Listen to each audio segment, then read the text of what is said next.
Hi friends, പുതിയൊരു സ്റ്റോറിയിലേക്ക് എല്ലാവർക്കും സ്വാഗതം. അലീന സ്റ്റാൻലിയുടെ ഓഫീസിൽ പോയി കണക്കുകളെല്ലാം പരിശോധിക്കുകയാണ്.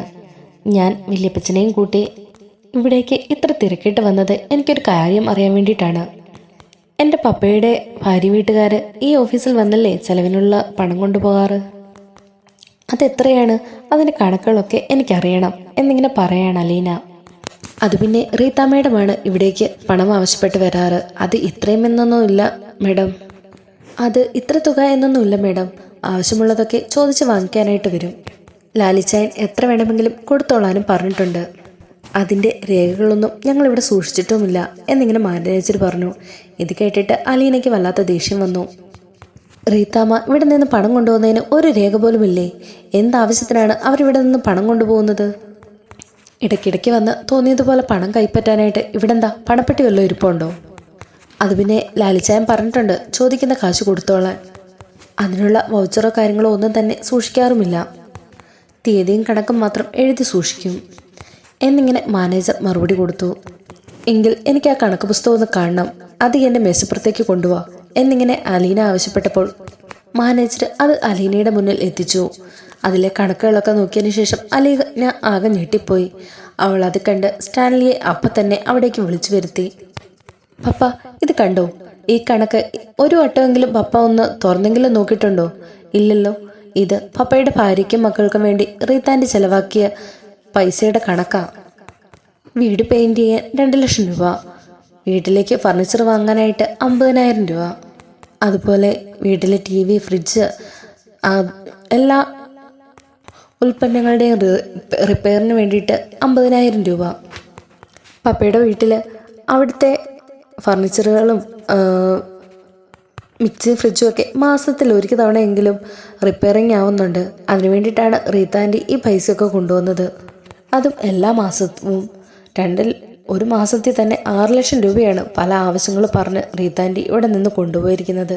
അതുപോലെ ചിട്ടി പൈസ, ആരോഗ്യ ഇൻഷുറൻസ്, മ്യൂച്വൽ ഫണ്ട്, അങ്ങനെ ഓരോ കാര്യങ്ങളും പറഞ്ഞ് വേറെയും കൈപ്പറ്റുന്നുണ്ട്. ഇതൊക്കെ പപ്പ അറിഞ്ഞിട്ട് തന്നെയാണോ ഈ പൈസയൊക്കെ കൊണ്ടുപോകുന്നത്?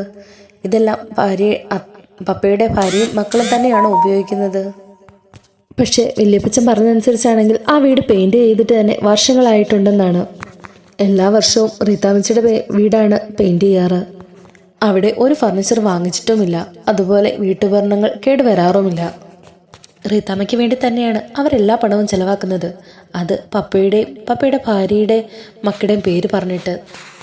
അത് മൊത്തം റീത്താമ്മയുടെ മക്കൾക്കാണ് കിട്ടുന്നത്, അല്ലാതെ ഇതിൽ നിന്ന് 1% പോലും പപ്പയുടെ മക്കൾക്ക് കിട്ടുന്നില്ല.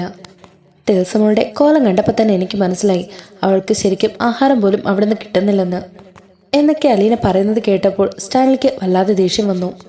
അയാൾ മാനേജറെ വിളിച്ചിട്ട് പറഞ്ഞു, ഇനി റീത്താമ്മ വന്ന് കാശ് ചോദിച്ചാൽ 1 രൂപ പോലും അവർക്ക് കൊടുക്കേണ്ടതില്ല. ഇനി എന്തിനു വേണ്ടിയിട്ടാണെങ്കിലും അവർ അലീനയോട് ചോദിച്ചതിന് ശേഷം മാത്രം കൊടുത്താൽ മതി. അതിനി എൻ്റെ ഭാര്യയുടെ മക്കളുടെ ചെലവിനുള്ള കാശാണെങ്കിൽ കൂടി. ഓക്കെ, ശരി സാർ, ഞാൻ അതുപോലെ തന്നെ ചെയ്തോളാമെന്ന് മാനേജർ മറുപടി കൊടുത്തു. അടുത്ത ദിവസം റിപ്പയർ ചെയ്യാൻ കാശ് വേണമെന്നും പറഞ്ഞുകൊണ്ട് റീത്താമ്മ ഓഫീസിലേക്ക് കയറി ചെന്നു. തൽക്കാലം ഇപ്പോൾ താങ്കൾക്ക് കാശ് തരാനൊന്നും പറ്റില്ലെന്നും, അതേപോലെ എന്തെങ്കിലും അത്യാവശ്യമുള്ളതാണെങ്കിൽ അലീന മേഡത്തിൻ്റെ സമ്മതമുണ്ടെങ്കിൽ മാത്രമേ കാശ് തരാൻ അനുവാദമുള്ളൂ എന്നും മാനേജർ റീത്താമ്മയെ അറിയിക്കുന്നുണ്ട്. മേഡം വന്ന് ചോദിച്ചാൽ 1 രൂപ പോലും മേഡത്തിന് കൊടുക്കേണ്ടെന്നാണ് സ്റ്റാൻലി ചായൻ പറഞ്ഞു ഏൽപ്പിച്ചിരിക്കുന്നത് എന്നുകൂടി മാനേജർ റീത്താമ്മയെ അറിയിച്ചു. ഇതൊക്കെ കേട്ട് റീത്താമ്മ വല്ലാത്ത ദേഷ്യത്തിൽ ഓഫീസിൽ നിന്നിറങ്ങി നേരെ സ്റ്റാൻലിയുടെ വീട്ടിലേക്കാണ് ചെല്ലുന്നത്.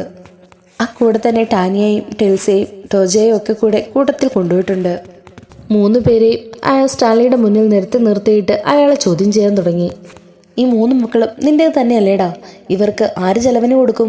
ഇത്രയും നാളിലും ഇവർക്ക് ചെലവിന് കൊടുത്തിരുന്നത് ഞാൻ തന്നെയാണ് എന്ന് റീത്താമ്മ പറഞ്ഞു. അപ്പോൾ സ്റ്റാൻലി ചോദിക്കുന്നുണ്ട്, അതെങ്ങനെ ശരിയാണ് റീത്താമ്മേ? എൻ്റെ ഓഫീസിൽ നിന്ന് നിങ്ങൾ മാസം വന്ന് വാങ്ങിക്കൊണ്ട് പോകുന്ന കാശ് കൊണ്ടല്ലേ ഇവർക്ക് ചോറൊക്കെ കൊടുക്കുന്നത്? അങ്ങനെ നോക്കുമ്പോൾ അത് റീത്താമ്മയുടെ പണമാണോ? അല്ലല്ലോ, എൻ്റെ കാശല്ലേ എന്നിങ്ങനെ സ്റ്റാൻലി ചോദിക്കുകയാണ്. നിന്റെ മക്കൾക്ക് ചെലവിന് കൊടുത്തതിന് നീ കണക്ക് പറയുന്നോടാ? നിന്റെ മക്കൾക്ക് നീ തന്നെ വേണ്ടേ ചെലവിന് കൊടുക്കാൻ? എനിക്കുമുണ്ട് വേറെ മക്കള്. എൻ്റെ മക്കളെ മാത്രം ഞാൻ നോക്കിയാൽ മതിയായിരുന്നു. പക്ഷേ ഞാൻ എന്താ ചെയ്തത്? എൻ്റെ അനിയത്തിയുടെ മക്കളെ സ്വന്തം മക്കളായി വളർത്തി. അവരെ പഠിപ്പിക്കാനും വളർത്താനുമുള്ള കാശ് പോലും നിനക്കിപ്പോൾ തരാൻ വയ്യല്ലേ? ഞാൻ ഓഫീസിലേക്ക് ചെന്നപ്പോൾ അലീന മേഡത്തിന് സമ്മതം വേണമെന്ന് അവിടെയുള്ളവർ പറഞ്ഞു. ഇത്രയും വർഷവും ആ പിഴച്ചുണ്ടായ സന്തതിയുടെ സമ്മതം മേടിച്ചിട്ടാണോ നീ എനിക്ക് കാശ് തന്നത് എന്നൊക്കെ ചോദിച്ച് റീത്താമ്മ സ്റ്റാൻലിയോട് ദേഷ്യപ്പെട്ടു. ഈ സമയത്താണ് അലീന ആ കണക്ക് ബുക്കൊക്കെ ആയിട്ട് അങ്ങോട്ട് കടന്നു വരുന്നത്. കഴിഞ്ഞ 2 മാസത്തിനോടിടയിൽ 6 ലക്ഷം രൂപയാണ് റീത്താമ്മ പപ്പയുടെ ഓഫീസിൽ നിന്ന് വാങ്ങിക്കൊണ്ട് പോയത്. അങ്ങനെ പറഞ്ഞുകൊണ്ട് അലീന കണക്കുകൾ അവതരിപ്പിച്ചു. എൻ്റെ മുന്നിൽ വന്ന് നിന്നുകൊണ്ട് കണക്ക് അവതരിപ്പിക്കാൻ മാത്രം നീ ആരാടി? നിന്റെ ഒന്നും തറവാട്ട് സ്വത്തിന്ന് പങ്കുപറ്റാൻ വന്നവളല്ല ഈ റീത്താമ്മ. ഈ പിള്ളേരുടെ അപ്പനോടാണ് ഞാൻ സംസാരിച്ചത്. അതിനിടയിൽ കയറി വന്ന് നിന്ന് സംസാരിക്കാൻ നിന്നോട് ആരാ പറഞ്ഞത്? നിന്നെ കാണുന്നത് പോലും എനിക്ക് വെറുപ്പാണ്. കടന്നു പൊടി എൻ്റെ മുന്നിൽ നിന്ന്. ഞാൻ സംസാരിക്കാൻ റീത്താമ്മേ. കാരണം നിങ്ങൾ കൊണ്ടുപോയി കളഞ്ഞതേ എൻ്റെ പപ്പ കഷ്ടപ്പെട്ടുണ്ടാക്കിയ പണമാണ്. അത് പപ്പയുടെ ഭാര്യയ്ക്കും മക്കൾക്കും വേണ്ടിയിട്ടാണ് ചിലവാക്കിയിട്ടുണ്ടായിരുന്നെങ്കിൽ ഞാൻ ഒരിക്കലും ഇതൊന്നും ചോദിക്കില്ലായിരുന്നു, കണക്ക് പോലും അവതരിപ്പിക്കില്ലായിരുന്നു. പക്ഷേ എന്നാൽ നിങ്ങൾ എന്താ ചെയ്തത്? നിങ്ങളുടെ സ്വന്തം മക്കൾക്ക് വേണ്ടിയിട്ടാണ് നിങ്ങൾ ആ കാശ് മൊത്തം ചിലവാക്കിയത്. ഇനിയും എൻ്റെ പപ്പയെ പറ്റിക്കാനായിട്ട് ഞാൻ നിങ്ങളെ അനുവദിക്കില്ല. അതിന് ഞാൻ എപ്പോഴാടി നിന്റെ പപ്പയെ പറ്റിച്ച് കാശെടുത്തോണ്ട് പോയത്? നല്ല സ്വത്തും പത്രാസമുള്ള കുടുംബത്തിൽ നിന്ന് വന്നവളാ ഈ റീത്താമ്മ. നിന്റെ പപ്പയുടെ 5 പൈസ പോലും എനിക്ക് വേണ്ടിടി എന്നും പറഞ്ഞ് റീത്താമ്മ പൊട്ടിത്തെറിച്ചു. പിന്നെ എന്തിനാണ് നിങ്ങൾ 6.5 ലക്ഷം രൂപ കൊണ്ടുപോയി ചിലവാക്കിയത്? ഓരോ ആവശ്യങ്ങൾ ഉന്നയിച്ചുകൊണ്ട് പപ്പയുടെ ഓഫീസിൽ നിന്ന് നിങ്ങൾ പണം കൈപ്പറ്റാറുണ്ടല്ലോ, അതുകൊണ്ടല്ലേ നിങ്ങളുടെ വീട് പണി പോലും നടന്നത് എന്നൊക്കെ അലീന ചോദിച്ചു. അപ്പോൾ റീത്താമ്മ പറയുന്നുണ്ട്, അതൊക്കെ സ്റ്റാലിനിയുടെ ഭാര്യയ്ക്കും മക്കൾക്കും വേണ്ടിയിട്ടാ, അല്ലാതെ എനിക്ക് വിട്ടു വിഴുങ്ങാനല്ല എന്നിങ്ങനെ അവർ മറുപടി കൊടുത്തു. കഴിഞ്ഞ മാസം കാറ് വാടകയ്ക്ക് എടുത്തതായിട്ട് ഈ ബുക്കിൽ കാണാമല്ലോ. എന്താ റീത്താമ്മേ, നിങ്ങൾ എന്നോട് പോലും അതിനുള്ള കാറ് റെന്റിന് എടുക്കുന്നതിനെ പറ്റി സംസാരിച്ചില്ലല്ലോ എന്ന് സ്റ്റാൻലി ചോദിച്ചു. അതിന് ഞാൻ എന്തിനു നിന്നോട് ചോദിക്കണം? നിന്റെ മക്കൾക്ക് വേണ്ടിയല്ലേ? നിനക്ക് നിന്റെ അവിഹിത സന്തതിയെ കൊണ്ട് കാറിൽ ചുറ്റിയടിച്ചാൽ മതിയോ? നിന്റെ ഭാര്യയ്ക്കും മക്കൾക്കും ഓട്ടോയിൽ പോയാൽ മതിയോടാ? അവർക്ക് സഞ്ചരിക്കാനായിട്ടാണ് ഞാനൊരു കാറ് റെന്റിനെടുത്തു. അത് ഇത്ര വലിയ തെറ്റാണോ എന്ന് റീത്താമ്മ ചോദിച്ചു. അതിന് എൽസമ്മയും മക്കളും അല്ലല്ലോ ആ കാറിൽ സഞ്ചരിക്കാറ്. റീത്താൻ്റെയും മക്കളും അല്ലേ ആ കാറിൽ സഞ്ചരിക്കാറ് എന്നാണ് ഞാൻ അറിഞ്ഞത്. അത് പോട്ടേന്ന് വെക്കാം. പിന്നെ ചിട്ടി, ഇൻഷുറൻസ്, മ്യൂച്വൽ ഫണ്ട് അതെല്ലാം തന്നെ കൊടുത്തിരിക്കുന്നത് റീത്താമ്മയുടെയും ഭർത്താവിൻ്റെയും പേരിലാണ്. അതിൻ്റെ എല്ലാം മാസത്തവണ കൊടുക്കുന്നതാട്ടെ എൻ്റെ പപ്പയും എൽസാൻറ്റിയുടെയും മക്കളുടെയും പേരിലാണ് വല്ല ചിട്ടിയും ചേർന്നിട്ടുള്ളത് എങ്കിൽ അതിനും തവണ കൊടുക്കാം. നിങ്ങളുടെ ഭർത്താവിൻ്റെയും പേരിൽ ചേർന്ന ചിട്ടിക്ക് എന്തിനാണ് എൻ്റെ പപ്പ കാശ് കൊടുക്കുന്നത്? എടി പെണ്ണെ, അതൊക്കെ ഈ ചിട്ടി അവസാനിക്കുമ്പോൾ ഞാൻ എൽസയുടെ കയ്യിലേക്ക് കൊടുത്തോളും എന്ന് റീത്ത പറയുമ്പോൾ, ഇനി മുതൽ നിങ്ങളുടെ ഓരോ ഉടായ്പും ആ ഓഫീസിൽ നടക്കത്തില്ല. അത് നടക്കാതെ തോക്കാൻ ഈ അലീന ശ്രദ്ധിച്ചോളാം. ഇനി മുതൽ പപ്പയുടെ ഭാര്യയ്ക്കും മക്കൾക്കും കൊടുക്കാൻ വേണ്ടിയിട്ടുള്ള ചെലവ് കാശിന് വേണ്ടിയിട്ട് നിങ്ങൾ ആ ഓഫീസിൽ കയറി ഇറങ്ങണമെന്നില്ല.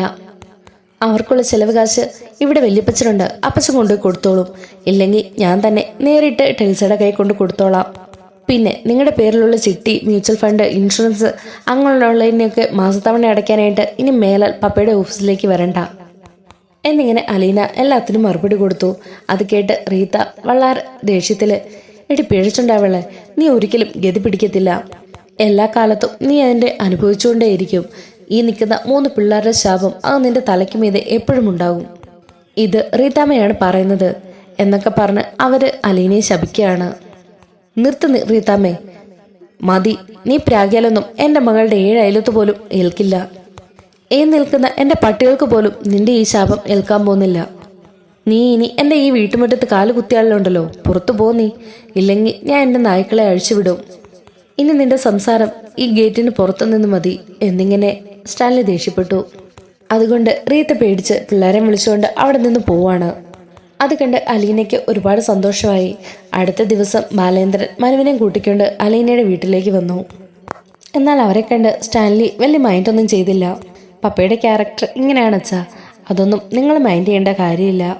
ഊണ് കഴിച്ചിട്ട് വൈകുന്നേരം ഞാൻ നിങ്ങളെ വിടത്തുള്ളൂ എന്നും പറഞ്ഞ് അലീന അവരെ അകത്തേക്ക് കൊണ്ടുപോയി. പിന്നീട് ബാലേന്ദ്രൻ പറയുന്നുണ്ട്, ഞാനിപ്പോൾ ഇങ്ങോട്ടേക്ക് വന്നത് സ്റ്റാൻലിയോട് പ്രത്യേകം ഒരു കാര്യം സംസാരിക്കാനാണ്.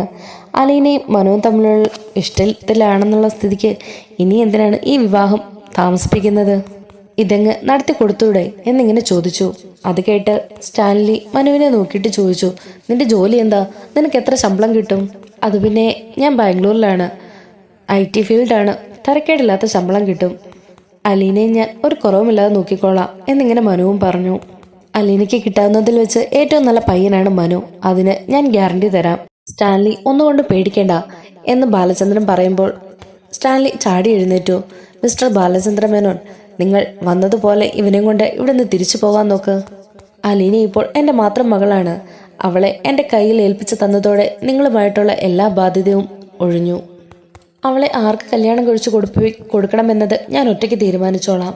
ഇനി ഒരിക്കലും മോളെ കാണാനെന്നും പറഞ്ഞ് ഈ പടി കടന്ന് വരാൻ പാടില്ല. ആ വീട്ടിൽ നിന്ന് ആരും തന്നെ എന്നിങ്ങനെ സ്റ്റാൻലി മറുപടി കൊടുത്തു. അത് കേട്ട് ബാലചന്ദ്രൻ ദേഷ്യത്തിൽ ചാടി എഴുന്നേറ്റു. അലീനയുടെ പപ്പ പറഞ്ഞത് കേട്ടില്ലേടാ മനു? ഞാനും നീയുമൊക്കെ അയാളുടെ വീട്ടിൽ വരുന്നത് അയാൾക്ക് ഇഷ്ടമല്ലത്രേ. ഇത് അയാളുടെ വീടാണല്ലോ. വാ, നമുക്കിവിടെ നിന്ന് പോയേക്കാം എന്നും പറഞ്ഞ് ബാലചന്ദ്രൻ ഇറങ്ങി നടക്കാൻ തുടങ്ങി. അത് കണ്ട് അലീന അച്ഛാ നിൽക്കുക എന്നും പറഞ്ഞ് ഓടിച്ചെന്ന് ബാലേന്ദ്രനെ തടഞ്ഞു നിർത്തുന്നുണ്ട്. ഇല്ല അച്ഛാ, നിങ്ങളെ ഇവിടെ നിന്ന് ഇറക്കി വിടാൻ ഞാൻ സമ്മതിക്കില്ല. പപ്പ എന്ത് വേണമെങ്കിലും പറഞ്ഞോട്ടെ. പക്ഷേ നിങ്ങൾ എന്നെ കാണാൻ വന്നതാണെങ്കിൽ എന്നെ കണ്ടിട്ട് പോയാൽ മതി. പപ്പയ്ക്ക് അതിനെതിരെ സംസാരിക്കാനുള്ള യാതൊരു അവകാശവുമില്ല. പപ്പ നിങ്ങളെ ഈ വീട്ടിൽ നിന്ന് ഇറക്കി വിട്ടാൽ ആ കൂട്ടത്തിൽ ഞാൻ നിങ്ങളുടെ കൂടെ വരും. പിന്നെ പപ്പ പറഞ്ഞല്ലോ, മനുവേട്ടനുമായിട്ടുള്ള എൻ്റെ വിവാഹത്തിന് പപ്പ ഒരിക്കലും സമ്മതിക്കില്ല എന്ന്. ശരി, സമ്മതിച്ചു. പപ്പ സമ്മതിക്കേണ്ട. എന്നാൽ പപ്പ പിന്നെ കാണിച്ചു തരുന്ന ഒരു പയ്യൻ്റെ മുന്നിലും ഒരുങ്ങിക്കെട്ടി നിൽക്കാനോ അവരെ വിവാഹം കഴിക്കാനോ എന്നെ നിർബന്ധിച്ചേക്കരുത്. ഞാനും സമ്മതിക്കില്ല. അലീന അതിന് നിന്ന് തരില്ല. മനുവേട്ടനെ കല്യാണം കഴിച്ചില്ല എങ്കിൽ ഈ ജീവിതത്തിൽ അലീനയ്ക്ക് വേറൊരു കല്യാണം ഉണ്ടാവില്ല എന്ന് അലീന ഉറപ്പിച്ചു പറഞ്ഞു. അത് കേട്ട് സന്തോഷം സഹിക്കുകയായി നിൽക്കുകയാണ് മനുവും ബാലചന്ദ്രനും. എന്നാൽ അവർ മുന്നിൽ ആകെ ചെറുതായി പോയതുപോലെ നിൽക്കുകയാണ് സ്റ്റാൻലി.